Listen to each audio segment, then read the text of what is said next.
وقفك ويسقى بيس عوري كرا عرورتي سعوري كرا حوري سعوري كرا قال جيران dadka qaar koodo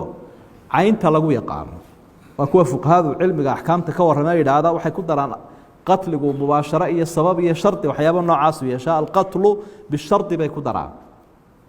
qofku hadii uu isku og yahay oo dadka uu ilaynayo oo saas ula qasday gantaaliisa inuu ku rido shucaaciisa raysiskiisa uu ku sii daayo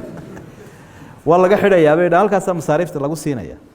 oo danta khaaska ah iyo tacaamka ah mar hadduu ninkii waa ad-darar yuzaal way sharaacada la darar wala dirar saaxibu darar kala hadduu noqdo dadka dhibayo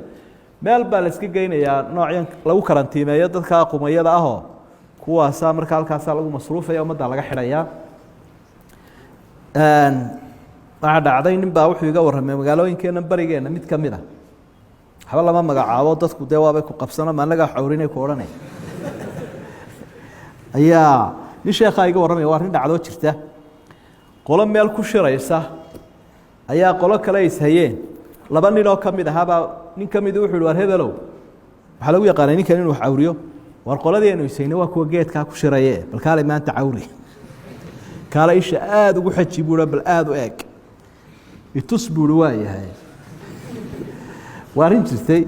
markuu dabeetana ku dhaweeyay baa uu yarin daraakan qumayga ah wax awriyaa hore u arki waayay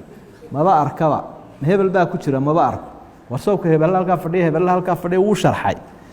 markii dambuun buu isagii u tiltilmaamayay la socday buu sidaan u eegay oo markaas uu adigu indha fiiqanida dam labadiiba waa beelayba kii soo kaxaystay laha gantaalaha kaalay rid ayuu isagii ku riday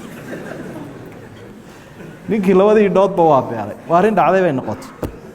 booraan hadiimaha qodin ku dhici doonteena mooyaane